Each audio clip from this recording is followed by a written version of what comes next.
संबंध हो तो बताइए x का y का z, तो आप x का क्या हो जाएगा z, तब क्या हो जाएगा relation from x to z। तो ऐसे संबंध को ही हम लोग बोलते हैं, क्या बोलेंगे, संक्रामक संबंध। संक्रामक संबंध होगा यदि कोई डाउट इसमें नहीं। अब देखें, हमने 3 संबंध पढ़े, स्वतुल्य संबंध, सममित संबंध, संक्रामक संबंध। यदि तीनों के तीनों एक साथ आपका यस हो, मतलब हाँ हो, सही हो, तब बोलेंगे कि संबंध आपका कौन सा होगा, तुल्यता संबंध। यदि तीनों में से 2 को हाँ हो, सही हो, और एक गलत हो, तो वह संबंध तुल्यता का संबंध नहीं होगा। तो बताइए, तुल्यता का संबंध होने के लिए आपको क्या क्या होना चाहिए, स्वतुल्य भी होना चाहिए, सममित भी होना चाहिए, संक्रामक भी होना चाहिए। यदि तीनों एक साथ होगा तो वह संबंध क्या बन जाएगा, तुल्यता का संबंध। यदि उनमें से कोई 2 एक साथ हो और एक ना हो तो वह तुल्यता का संबंध नहीं होता है। कोई डाउट इसमें किसी को नहीं। तो अब हम लोग अगले क्लास में इससे रिलेटेड न्यूमेरिकल करेंगे। चलिए, थैंक यू। हेलो स्टूडेंट, आप सभी का आपके अपने YouTube चैनल MA स्टडी में स्वागत है। चलिए, अब देखते हैं हम लोग लेक्चर नंबर 2 हिंदी मीडियम में।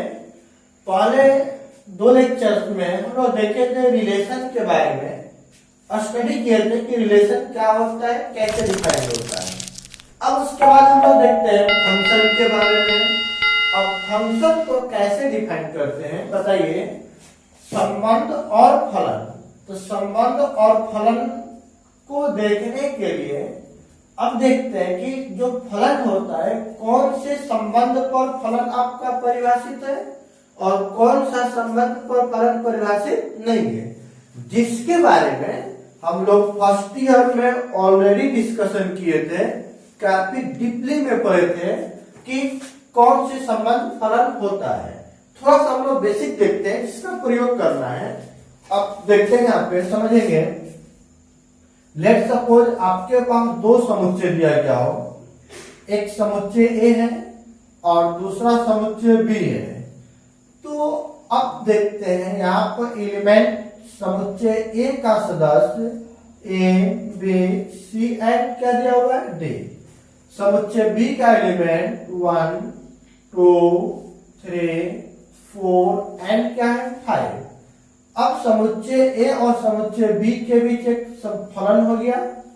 कैसा फलन है, मान लेते हैं कि ए का संबंध 1 के साथ, ए का ही संबंध 2 के साथ, बी का संबंध 3 के साथ, सी का संबंध 4 के साथ, डी का संबंध 5 के साथ दिया गया हो। तो आपसे पूछा जाए कि यह संबंध जो दिया हुआ है, फलन संबंध जो है, जो ए का सेट, ए के सदस्य का बी के सदस्य के साथ है, तो क्या ऐसा संबंध फलन होगा कि नहीं होगा। तो याद रखेंगे कि समुच्चय ए का कोई भी सदस्य, ध्यान देंगे, समझेंगे, समुच्चय ए का कोई भी सदस्य समुच्चय बी में 2 सदस्य के साथ प्रतिबिंब नहीं बनाता है। यहाँ पे होता है, यहाँ पे जो एलिमेंट होता है उसको प्रतिबिंब बोलते हैं। क्या बोलते हैं, प्रतिबिंब। और इस साइड का जो एलिमेंट होता है उसको सप्रतिबिंब बोलते हैं। तो यहाँ पर देखें, समुच्चय ए के अंदर कोई भी सदस्य का प्रतिबिंब 2 ठो नहीं होना चाहिए। जैसे मैं यहाँ पे खड़ा हूं तो मेरा एक प्रतिबिंब बोर्ड के ऊपर है, तो एक व्यक्ति का एक प्रतिबिंब होगा कि 2 ठो प्रतिबिंब होगा, केवल एक प्रतिबिंब होता है। यहाँ पर मैं पेन भी रख दूं तो इसका एक प्रतिबिंब आपको बोर्ड के ऊपर बन रहा है, न कि 2 प्रतिबिंब होगा। आप स्वयं देख सकते हैं, आप कभी भी आप सूर्य के प्रकाश में खड़े हो जाइएगा तो आपका एक प्रतिबिंब, एक छाया बनता है। तो उसी प्रकार समुच्चय ए के किसी भी सदस्य का 2 प्रतिबिंब नहीं होना चाहिए। देखें, ए का को प्रतिबिंब दिया हुआ है 2 ठो, तो दो को प्रतिबिंब है तो सही होगा? नहीं होगा। जब नहीं होगा तो फलन क्या सही हो पाएगा जी? नहीं होगा। तो क्या लिखेंगे कि फलन नहीं है। चलिए दूसरा एग्जाम्पल हम लोग समझते हैं। एग्जाम्पल नंबर 2 में भी दो समुच्चय रहते हैं, समुच्चय ए और यहां पर मैंने ले लिया समुच्चय बी। तो ए और बी, इस दोनों पर एक फलन परिभाषित है एम। मान लेते हैं जिसका सदस्य ए, बी, सी और क्या दिया हुआ डी। यहां पर आपको दिया गया 1, 2 एंड 3। अब ए का संबंध 1 के साथ, बी का संबंध 2 के साथ, सी का संबंध 3 के साथ हो, तो अब मैं पूछूं क्या यह संबंध जो दिया हुआ है समुच्चय ए और समुच्चय बी पर, तो ऐसे संबंध को फलन बोला जाएगा या नहीं बोला जाएगा? तो अब यहां पर देखें, समुच्चय ए के अंदर प्रत्येक सदस्य का एक अपना प्रतिबिंब होना चाहिए। जैसे मैं खड़ा हूं तो मेरा एक अपना प्रतिबिंब है कि नहीं है? है ना? तो प्रत्येक व्यक्ति का एक अपना प्रतिबिंब होता है। तो समझे समुच्चय ए के अंदर जितने भी सदस्य हो उन सभी सदस्य का समुच्चय बी में एक अपना प्रतिबिंब होना चाहिए। तो देखें ए का प्रतिबिंब है कि नहीं है? है। बी का भी प्रतिबिंब है, सी का भी प्रतिबिंब है, परंतु डी का प्रतिबिंब है जी? नहीं है। यहाँ पर एक एलिमेंट डी है जिसका कोई प्रतिबिंब नहीं है, अतः यह भी फंक्शन जो दिया हुआ है फलन वो नहीं होगा। तो लिख देंगे फलन नहीं है। तो अब आप लोग ही बताइए कि फलन दो कंडीशन हम लोग देखें कि नहीं हो रहा है। कब कब नहीं हो रहा है? समुच्चय ए के अंदर जो सदस्य है उसका दो प्रतिबिंब नहीं होना चाहिए और समुच्चय ए के अंदर कोई भी सदस्य खाली नहीं होना चाहिए। यदि दोनों कंडीशन में ऐसा हो तो वह फलन परिभाषित ही नहीं होता है। तीसरा नंबर एग्जाम्पल हम लोग देखते हैं। मान लेते हैं कि दो सेट दिया हुआ है, दो समुच्चय। ये आपका दिया हुआ है समुच्चय ए और समुच्चय बी। अब इसके अंदर सदस्य हम लोग मानते हैं ए, बी, सी एंड क्या दिया हुआ है डी। यहां पर दिया गया 1, 2, 3। क्लियर है? चलिए अब देखते हैं यहां पर ए का प्रतिबिंब किसके साथ? 1 के साथ। बी का भी प्रतिबिंब किसके साथ? 1 के साथ। सी का प्रतिबिंब 2 के साथ, डी का प्रतिबिंब 3 के साथ। तो अब यहां पर बोलिएगा, देखेंगे, इसको समझेंगे कि अब आपका फलन है कि नहीं है। तो समुच्चय ए के अंदर मैंने अभी दो कंडीशन बताया कि समुच्चय ए में कोई भी सदस्य का दो प्रतिबिंब नहीं होना चाहिए, समुच्चय ए के अंदर कोई भी सदस्य खाली नहीं होना चाहिए। देखिए समुच्चय ए के अंदर कोई भी सदस्य खाली है नहीं, प्रत्येक का कहीं न कहीं संबंध है। अब क्या ए के अंदर कोई भी ऐसी संख्या है जिसका दो प्रतिबिंब है? नहीं। ये देखिए जिसका एक ही प्रतिबिंब है 1, बी का भी एक ही प्रतिबिंब है 1, सी का भी एक ही प्रतिबिंब है 2 और डी का भी एक ही प्रतिबिंब है 3।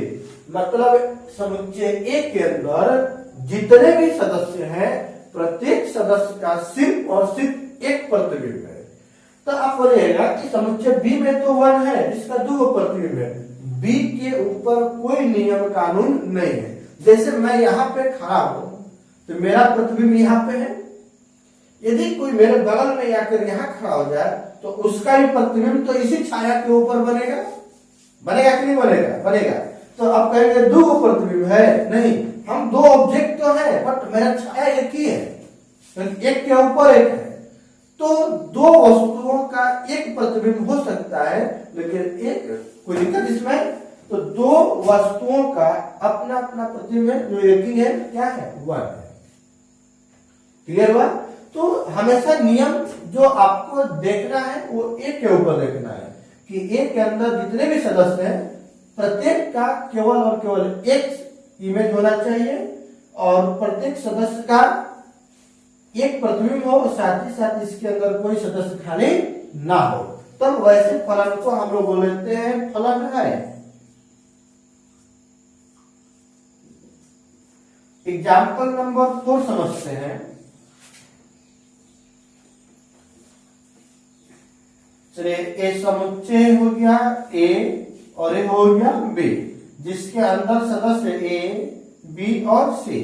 यहां पर देखें 1 2 3 4 एंड क्या दिया हुआ है 5। अब देखते हैं, मान लेते हैं ए का 1 के साथ संबंध हो, बी का 2 के साथ और सी का 3 के साथ। तो अब इसको बताना है कि फलन है कि नहीं है। तो आप ही लोग बताइए कि फलन होगा कि नहीं होगा। देखते हैं, यहां पर समझते हैं। समुच्चय एक के अंदर जितने भी सदस्य हैं, क्या प्रत्येक सदस्य का अपना प्रतिबिंब है कि नहीं है? बिल्कुल है। ए का प्रतिबिंब 1, बी का प्रतिबिंब 2, सी का प्रतिबिंब 3 है। क्लियर है यहां तक?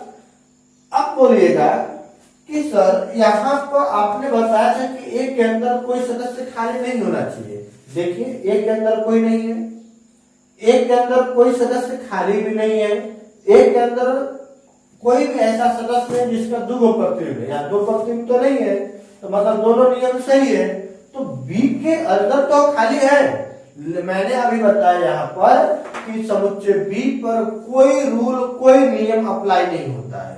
सिर्फ और सिर्फ रूल जो भी अप्लाई करते हैं, जो भी नियम लगाते हैं, सिर्फ समुच्चय ए पर लगाया जाता है। समुच्चय बी के अंदर एक या एक से ज्यादा कितने भी सदस्य हो, वो खाली हो सकते हैं, किसी के साथ संबंध नहीं बना सकते हैं, उससे कोई दिक्कत नहीं है। कोई डाउट इसमें? सिर्फ और सिर्फ समुच्चय ए पर देखना है। सिर्फ क्या देखना है कि समुच्चय ए में जितने भी सदस्य हैं, प्रत्येक सदस्य का केवल एक प्रतिबिंब होना चाहिए, अलग अलग। दूसरा नंबर, समुच्चय ए के अंदर कोई भी सदस्य खाली नहीं होना चाहिए। क्लियर हुआ? बी के ऊपर किसी भी तरह का कोई रूल, कोई नियम कानून नहीं लगेगा। चलिए, ये हो गया आपका फंक्शन के बारे में बेसिक चीजें। आपको पता होना चाहिए कि फंक्शन आपको दे दिया गया, तो पता होना चाहिए कि वो फंक्शन है कि नहीं। यदि वो फंक्शन होगा तब उसके बारे में आगे हम लोग सोचेंगे। यदि वो फंक्शन ही नहीं होगा तो उसके बारे में सोचने से कोई फायदा ही नहीं है। तो अब यहाँ तक तो क्लियर है, समझ में आया? इसी टॉपिक पे एक रिलेटेड होता है। चलिए यहाँ पर देखते हैं डोमेन। डोमेन को हम लोग बोलते हैं प्रांत। एक होता है कोडोमेन, जिसको बोलते हैं स्वप्रांत। एक और होता है रेंज, जिसको बोला जाता है परिसर। इसको देख लेते हैं, ये आपके एग्जाम में बहुत ज्यादा ऑब्जेक्टिव क्वेश्चन पूछे जाते हैं। इसको एक डायग्राम के माध्यम से और एग्जाम्पल के माध्यम से समझते हैं। एक ही एग्जाम्पल में सब क्लियर हो जाएगा। ध्यान से देखेंगे, बहुत ही ज्यादा ऑब्जेक्टिव में पूछा जाता है। जैसे आपके पास 2 सेट दिया गया है, समुच्चय ए और दूसरा नंबर में दिया हुआ है समुच्चय बी। अब दोनों समुच्चय के ऊपर एक संबंध फलन है, क्या चीज? मान कर चलते हैं समुच्चय ए के अंदर जो सदस्य ए, बी, सी और क्या दिया हुआ है बी। समुच्चय बी के अंदर जो सदस्य है 1 2 3 4 5 6 और 7। अब समझ लेते हैं कि समुच्चय ए और बी में मैपिंग किया गया है, संबंध बनाया गया है। ए का 1 के साथ, बी का 3 के साथ, सी का 2 के साथ, डी का 4 के साथ। क्लियर है? ए और बी के बीच एक संबंध हो गया। अब इसमें पूछा जा रहा है कि डोमेन क्या है, मतलब प्रांत, स्वप्रांत और परिसर क्या है। तो याद रखेंगे, यहाँ पे समझेंगे, यहाँ पे ध्यान से। आपको जब भी फलन दिया जाता है तो इस तरह से दिया जाता है, फलन ए से कहां तक बी। पढ़ते हैं कि फलन फ्रॉम ए टू बी, ए से बी में जो पहला सेट होता है, ये जो पहला है इसको ही हम लोग बोलते हैं प्राण। क्या बोलेंगे? प्राण। जो दूसरे साइड में अंतिम में होता है उसको बोलते हैं हम लोग सप्राण। तो इस आधार पर आप लोग ये बताइए कि जो प्रांत है, प्रांत का सदस्य क्या होगा? पहला से ए बी सी और डी, तो बन गया ए बी सी और डी। उसके बाद आपका आ गया सप्रांत। तो सप्रांत में आप ही लोग बताएं कि कौन कौन सा सदस्य होगा? 1 2 3 4 5 6 7, तो लिखते हैं 1 2 3 4 5 6 एंड 7। अब एक आ गया आपका परिसर। तो परिसर को कैसे समझेंगे यहां पर देखेंगे। सबसे इंपॉर्टेंट परिसर ही है। परिसर के लिए हम समुच्चय बी में देखते हैं। कहां पे देखेंगे? समुच्चय बी में। अब यहां पर समझें कि कौन कौन सा ऐसा सदस्य है जो कि प्रतिबिंब है किसी न किसी सदस्य का। तो देखिए 1 प्रतिबिंब है किसका? ए का। 2 प्रतिबिंब है किसका? सी का। 3 प्रतिबिंब है बी का। 4 प्रतिबिंब है डी का। तो जो सदस्य प्रतिबिंब होता हो किसी न किसी सदस्य का, तो उस सदस्य को ही सिर्फ बोलते हैं हम लोग परिसर। जो सदस्य यहाँ पर देखिए, यहां से लेकर यहां तक का सदस्य है जो किसी भी सदस्य का प्रतिबिंब नहीं है। जब प्रतिबिंब नहीं है तो क्या यह परिसर हो पाएगा? नहीं होगा। परिसर में कौन कौन सा होता है? जो सदस्य समुच्चय बी के अंदर हो वह प्रतिबिंब हो किसी न किसी समुच्चय ए के सदस्य का, तो उस सदस्य को बोलते हैं परिसर। तो बताइए कौन कौन सा? 1 2 3 4, तो क्या बन जाएगा? 1 2 3 एंड 4। यहां तक क्लियर है? कोई डाउट इसमें किसी को? नहीं। तो फिर से देखेंगे। प्रांत, पहले वाले सेट के सदस्य को प्रांत बोलेंगे, दूसरे वाले सेट के दूसरे वाले समुच्चय को सप्रांत बोलेंगे। ये तो बिल्कुल आसान है। और उसके बाद परिसर जो होता है वो परिसर क्या होगा कि समुच्चय बी के अंदर जितने भी सदस्य हो वो सदस्य जो प्रतिबिंब हो किसी न किसी का, तो सिर्फ उसे ही हम लोग बोलते हैं परिसर। कोई डाउट इसमें?